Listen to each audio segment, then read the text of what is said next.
नमस्कार दोस्तों, AB99 classes में एक बार फिर से आपका स्वागत है। मैं आज फिर एक नया वीडियो लेकर आया हूं जिसमें मैं बताने वाला हूं हाइबर विधि द्वारा अमोनिया का निर्माण। यह विधि 2023 बोर्ड एग्जाम के लिए बहुत ही महत्वपूर्ण होने वाला है। ये क्लास 10th के लिए भी इम्पोर्टेंट है और क्लास 12th के लिए भी इम्पोर्टेंट है। यदि आप क्लास 10th में हैं तो इससे पहले मैं बहुत सारे वीडियो बना चुका हूँ जिसमें मैं बताया हूँ मोस्ट इम्पोर्टेंट क्वेश्चन और उसके आंसर के साथ। और यदि आप 12th में भी हैं तो 12th का भी मैं बता चुका हूँ। तो हम लोग आज देखेंगे हाइबर विधि द्वारा अमोनिया का निर्माण। जैसा कि मैं इसका चित्र दिखाना चाहूँ तो ये है हाइबर विधि द्वारा अमोनिया का निर्माण जिसमें किया जाता है। तो ये चित्र है और हमको एक बात याद रखना है कि जब भी हम बोर्ड एग्जाम का देने जाएंगे तो हमको चित्र बना के आना है और चित्र जो होना चाहिए वो बहुत ही सुंदर होना चाहिए, क्योंकि चित्र से ही हमको ज़्यादा नंबर मिलते हैं। और ये लिखना थोड़ा बहुत गलत भी होगा तो चल जाएगा, लेकिन चित्र जो होगा वो अच्छा होना चाहिए। तो हम लोग देखते हैं अमोनिया का निर्माण कैसे होता है। अमोनिया NH3 का औद्योगिक निर्माण हाइबर विधि द्वारा किया जाता है। तो जो अमोनिया होता है औद्योगिक निर्माण किसके द्वारा किया जाता है? हाइबर विधि द्वारा किया जाता है। तो हाइबर विधि में हम लोग देखते हैं कि बहुत अधिक पैमाने में जब हमको अमोनिया की जरूरत होती है तो हाइबर विधि का प्रयोग किया जाता है। यानी कि औद्योगिक के लिए, व्यापार के लिए हम लोग किसका यूज करते हैं? हाइबर विधि का प्रयोग करते हैं। फिर उसके बाद में हम लोग इसकी विधि देखते हैं कि इनकी विधि कैसी है। तो विधि देखेंगे। इस विधि में शुद्ध नाइट्रोजन, इस विधि में क्या होता है? शुद्ध नाइट्रोजन N2 और हाइड्रोजन H2 को 1:3, यानी कि जो नाइट्रोजन होगा वो 1 होगा, उसके अनुपात में हाइड्रोजन कितना होगा? 3 होगा, के अनुपात में मिलाकर 200 mmHg यानी कि 200 वायुमंडलीय दाब एवं Fe और मोलिब्डेनम, Fe मतलब आयरन और एमो का मतलब मोलिब्डेनम, उत्प्रेरक की उपस्थिति में 450 डिग्री सेल्सियस ताप पर गर्म किया जाता है तो अमोनिया प्राप्त होता है। यानी कि नाइट्रोजन और हाइड्रोजन के जो अणु हैं उनको 1:3 के अनुपात में अगर हम लोग 450 डिग्री सेल्सियस ताप पर गर्म करते हैं तो हमको क्या प्राप्त होता है? अमोनिया प्राप्त होता है। तो ये था, हमको ज़्यादा बहुत बड़ा नहीं लिखना है, बस इतना सा लिखना है कि हाइबर विधि में क्या क्या होता है। और उसके बाद में इस विधि के लिए हाइबर को दिया गया था नोबेल पुरस्कार। तो ये भी लिख सकते हैं कि हाइबर विधि के लिए हाइबर को नोबेल पुरस्कार भी दिया गया था। और फिर उसके बाद में ये चित्र बना देना है हमको। चित्र में अगर हम लोग देखेंगे तो ये है कंप्रेसर पंप। कंप्रेसर पंप में N2 और H2 का मिश्रण 1:3 के अनुपात में क्या किया जाता है? इसमें भेजा जाता है। इसमें फैन लगा होता है, पंखा लगा होता है, उस पंखे की सहायता से इसको प्रेशर के द्वारा ऊपर की तरफ भेज दिया जाता है। ऊपर से इस नली द्वारा आकर के ये उत्प्रेरक कक्ष में चला जाता है। कहाँ पर चला जाता है? उत्प्रेरक कक्ष में आ जाता है। उत्प्रेरक कक्ष में Fe और MO, आयरन और मोलिब्डेनम पहले से ही प्रेजेंट होते हैं और इन दोनों की उपस्थिति में नाइट्रोजन और हाइड्रोजन आपस में मिल करके NH3 का निर्माण करते हैं। तो जो यहाँ पर NH3 होता है इसकी ताप लगभग 450 डिग्री सेल्सियस है, जिस कारण से ये गैसीय अवस्था में होता है। किस अवस्था में होता है? गैसीय अवस्था में होता है और बहुत ही हीट होता है।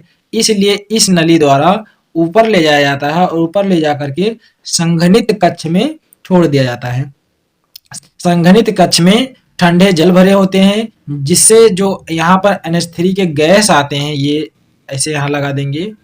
ये इसलिए लगा रहे हैं क्योंकि ये राउंडेड हो जाता है ताकि गैस आराम आराम से नीचे आए और ये ठंडी हो जाए।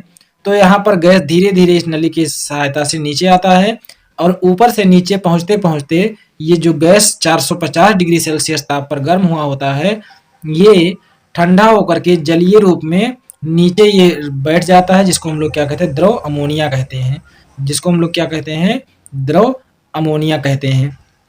फिर इस द्रव अमोनिया को हम लोग यहाँ से बाहर निकाल लेते हैं। यहाँ पर एक लगा होता है टोटी, जिसके सहायता से बाहर निकाल लेते हैं।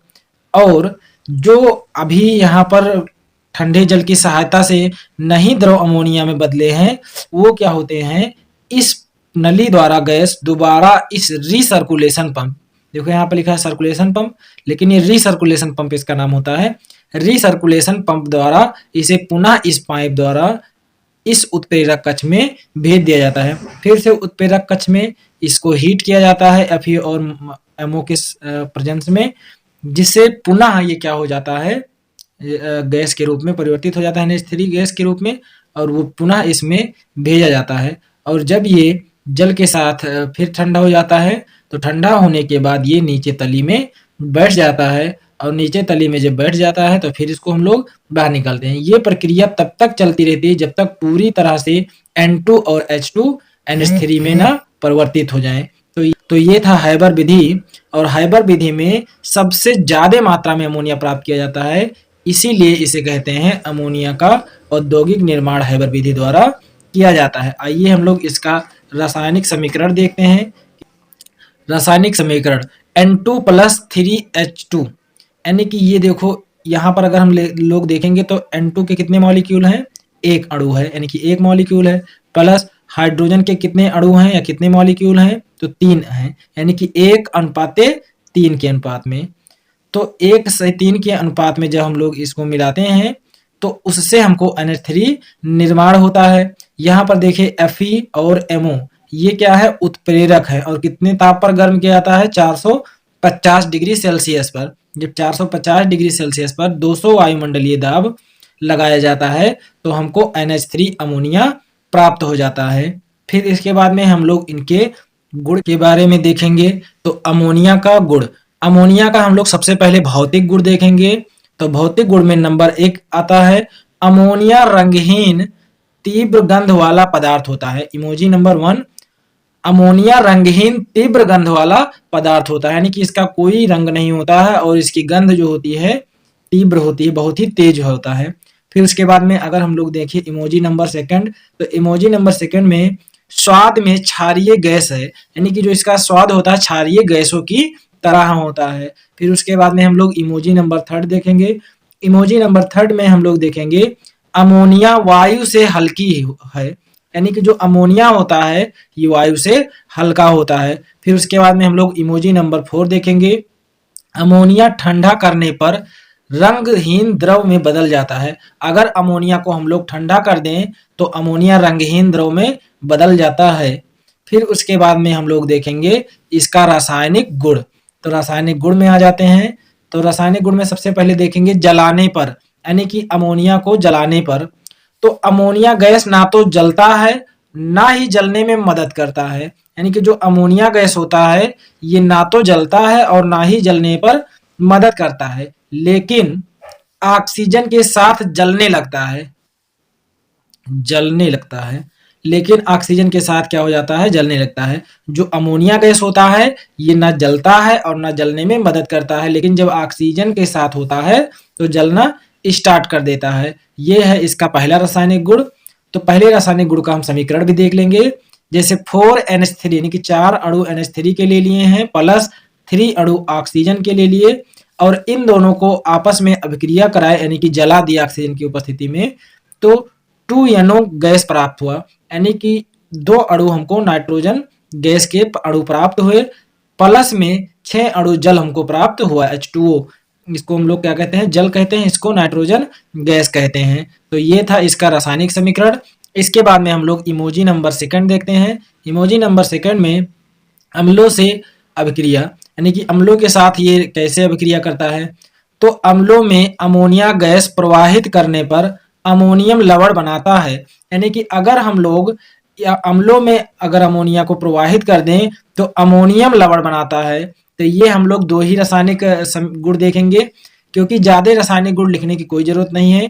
2 रासायनिक गुण लिख देंगे और उसके बाद में 4 हम लोग लिख देंगे भौतिक गुण, और उसके बाद में हम लोग चित्र बहुत ही सुंदर बना।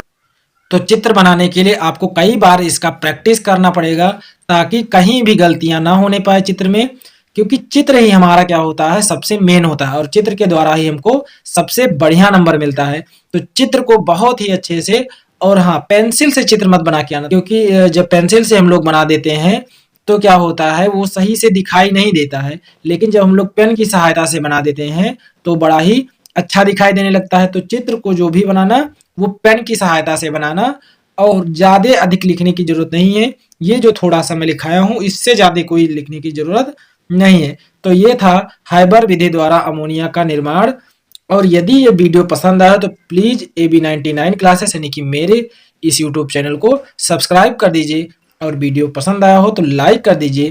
फिर हम लोग अगले वीडियो में मिलते हैं, तब तक के लिए साथियों धन्यवाद।